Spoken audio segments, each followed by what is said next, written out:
seorang sahabat Nabi yang memiliki kekuatan prinsip yang luar biasa. Kita akan lihat nanti di ujung bagaimana dia mempertahankan akidahnya, mempertahankan prinsipnya, dan itu tidak lepas dari pendidikan keluarganya.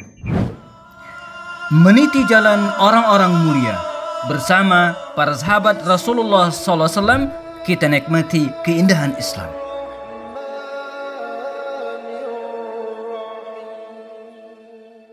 Assalamualaikum warahmatullahi wabarakatuh. Alhamdulillah, assalatu wassalamu ala rasulillah wa ala alihi wa sahbihi wa mawala. Pemirsa dimanapun berada, kondisi seseorang tidak bisa dilepaskan dengan keadaan di mana dia tinggal. Ya, man syabba alaihi syai'in syabba alaihi. Barang siapa yang tumbuh besar ya, pada suatu kondisi, maka dia akan bersama dengan keadaan tersebut. Ini seperti tanaman padi. Ya. Kalau tanahnya subur, kondisinya bagus, maka padinya juga akan tumbuh dengan bagus. Ya. Sebaliknya, jika tanahnya kering, tidak subur, maka tanaman pun akan demikian. Nah, dalam pendidikan juga demikian. Wadah pot ya, itu adalah keluarga. Jadi kalau kita pengen melahirkan generasi yang kuat, generasi yang tangguh, maka mau tidak mau kita harus menciptakan kondisi keluarga yang bagus. Nah, inilah yang dialami oleh sahabat Nabi yang akan kita bahas ini, Habib bin Zaid al-Ansari, seorang sahabat Nabi yang memiliki kekuatan prinsip yang luar biasa. Kita akan lihat nanti di ujung bagaimana dia mempertahankan akidahnya, mempertahankan prinsipnya, dan itu tidak lepas dari pendidikan keluarganya. Habib bin Zaid al-Ansari lahir dalam komunitas keluarga Ansar. Ya, ayahnya Zaid, ya, ibunya siapa tidak kenal, Sri Kandi perang Uhud, Nusaybah binti Ka'ab, Ummu Imarah. Luar biasa. Ya. Mereka adalah orang-orang yang pertama-tama masuk Islam dari kalangan Ansar, membaiat baginda Rasul dalam Bai'atul Aqabah yang kedua. Kita ingat peristiwa Bai'atul Aqabah yang kedua, 70 sekian laki-laki membaiat Rasulullah sebelum beliau hijrah, dan ada 2 orang wanita yang membaiat Rasulullah. Itulah salah seorang di antara keduanya adalah Ummu Imarah atau yang dikenal dengan Nusaybah binti Ka'ab. Nah, salah seorang putranya adalah Habib bin Zaid yang sedang kita bahas ini. Habib bin Zaid tumbuh dalam keluarga, bukan hanya keluarga ayahnya, ibunya, 2 orang tua yang luar biasa, tapi juga tumbuh dalam komunitas Rasulullah, komunitas kaum muslimin di Madinah Al-Munawwarah. Sehingga dia menyaksikan berbagai peristiwa penting, berbagai peperangan di masa Rasulullah SAW dan para sahabat waktu itu. Ini kemudian mendidik dan melahirkan jiwa patriotik, jiwa semangat, jiwa tidak ada takut dalam diri Habib bin Zaid. Pelajaran bagi kita hari ini, kita hendaknya juga menyertakan anak-anak kita dalam peristiwa-peristiwa bersejarah. Kita sertakan anak-anak kita dalam hal-hal penting sehingga dia belajar. Karena pelajaran di sekolah, pelajaran di lembaga pendidikan secara formal itu penting. Tapi yang lebih penting lagi jamaah adalah bagaimana pelajaran waqi'i secara praktik di lapangan yang ada dalam masyarakat itu menempati posisi yang sangat penting. Disitulah mereka belajar kehidupan dengan makna yang sebenarnya. Habib bin Zaid al-Ansari radhiyallahu anhu membersamai Rasulullah SAW dalam semua peristiwa besar, sampai kemudian tibalah sebuah peristiwa bersejarah di mana ketika Makkah sudah ditaklukkan oleh kaum muslimin dan orang-orang pun berbondong-bondong masuk Islam. Ada yang dengan legowo, dengan keikhlasan masuk Islam, tapi tidak sedikit juga di antara mereka yang terpaksa. Di antara yang terpaksa itu adalah Musailamah.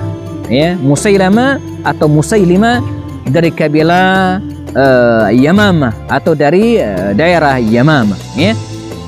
Kabilah Bani Hanifah di daerah Yamamah. Dia tidak ada pilihan dan terpaksa masuk Islam dengan berat hati. Maka dalam hati Musailamah ini, teman sekalian, menggemburuh dendam, juga kebencian terhadap Rasul. Bahkan dia pernah datang ke hadapan Rasul untuk berbagi. Ya Muhammad, saya mau memeluk agama Anda, tapi dengan syarat kita berbagi kekuasaan. di sebelah atas Madinah Anda dan Yamamah ke bawah saya.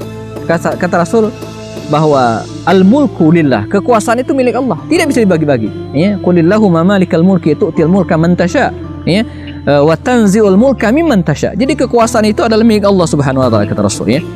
Baik, kata Musailamah, kalau begitu begini saja. Ya, setelah Anda meninggal, maka saya yang jadi nabi, saya yang jadi raja.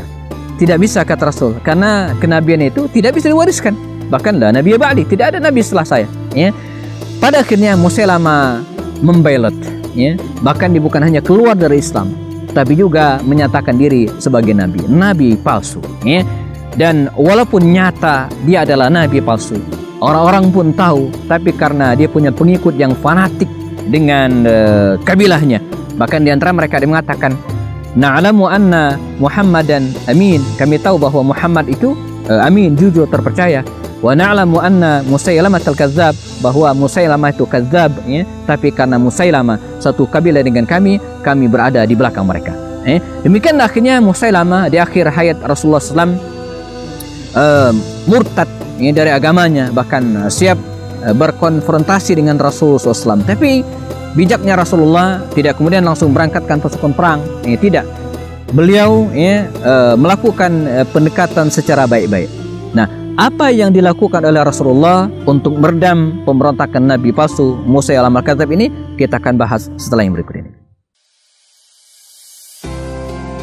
Bersama kami belajar sirah nabawiyah untuk memahami sejarah hidup Rasulullah SAW dan para sahabat melalui video-video pendek, diskusi dengan para tokoh dan pakar lewat program kelas Kupas Lewat Obrolan Santai. Apapun masalahnya, dikupas dengan cara yang santai dan penuh keakraban. Bersama kami juga menelaah kitab-kitab induk dan referensi terpercaya, menelisik hikmah, merangkai makna, lalu menuangkannya dalam karya tulis. Rasulullah SAW mengutus, ya, Habib bin Zaid bin Asim al-Ansari ini untuk menemui dan menyampaikan surat beliau ke Musailamah al-Kadzdzab. Maka dengan sepenuh keberanian dan tanpa ada rasa takut sama sekali, berangkatlah Habib bin Zaid al-Ansari ini menemui Musailamah al-Kadzdzab. Nah, apa yang kemudian terjadi, teman-teman sekalian? Ya, setelah membaca surat dakwah Rasulullah SAW, di mana beliau mengajak kembali Musailamah untuk bertaubat kepada Allah SWT, murka, ya, Musailamah al-Kadzdzab ini, ditangkaplah Habib bin Zaid dan kemudian dipenjara. Dengan borgol yang ada di tangannya, keesokan harinya dibawalah Habib bin Zaid ini untuk diinterogasi oleh Musailamah al-Kadzdzab. Musailamah al-Kadzdzab memaksa Habib bin Zaid ini untuk keluar dari Islam dan mengakui dirinya sebagai nabi yang sah. Maka dengan sangat tegas, ya, Habib bin Zaid menolak, ya. Dan dipaksa sedemikian rupa. Ada dialog-dialog yang diabadikan oleh sejarah, bagaimana dia bukan hanya menolak tapi mengejek, ya, Musailamah al-Kadzdzab ini. Ketika Musailamah al-Kadzdzab mengatakan, bagaimana menurutmu, apakah Muhammad itu pendusta dan saya yang benar? Kata Musailamah, kata Habib Zaid, apa katanya? La asma'u kalamak, ya, fa inna fi udhunayya samama, ya, fa inna fi udhunayya samama. Kayaknya ada yang mengganggu di telinga saya, gitu. Ini ngejek. Bayangin, teman sekalian, di tengah kondisi demikian dia masih berani, gitu kan, mengejek, ya, Musailamah al-Kadzdzab.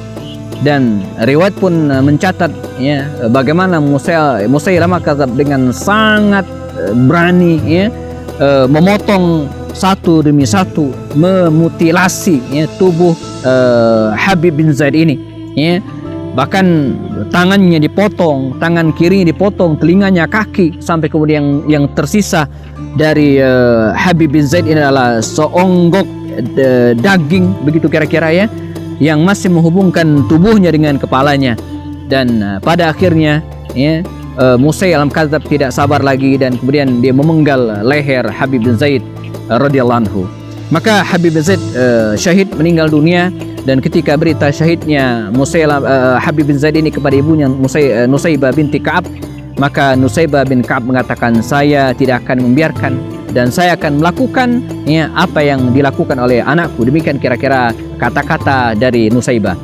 waktu pun bergulir. Ketika Rasulullah meninggal dunia, Musailama al-Kadzab semakin menjadi-jadi kekufurannya.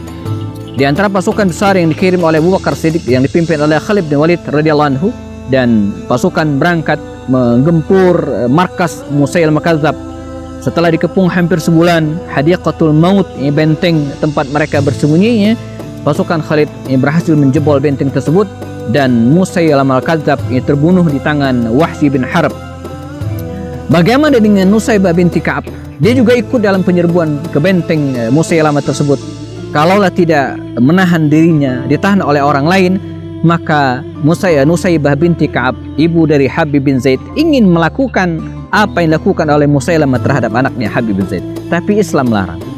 Kita tidak boleh, begitu bencinya kita terhadap seseorang, begitu murkanya kita terhadap orang-orang kafir yang telah berbuat jahat terhadap kaum muslimin, kita tidak boleh memperlakukan jenazah mereka dengan buruk. Tak boleh mencoret-coret wajahnya, tak boleh memutilasi tubuhnya, hanya cukup mengeksekusinya. Dan itu sudah dilakukan oleh Wahsy bin Harb yang dulu pernah membunuh paman Nabi, insaf taubat, dan dengan tombak yang sama juga membunuh Musailamah al-Kadzab. Semoga kita bisa melahirkan generasi-generasi hebat, generasi kuat seperti Habib bin Zaid al-Ansari ini, seorang pemuda yang tak pernah menyerah dalam kondisi apapun. Lahir dari didikan keluarga yang baik, maka akan muncul juga pemuda-pemuda yang tangguh. Semoga Allah memberikan berkah kepada kita. Ketemu lagi pada sesi berikutnya. Assalamualaikum warahmatullahi wabarakatuh.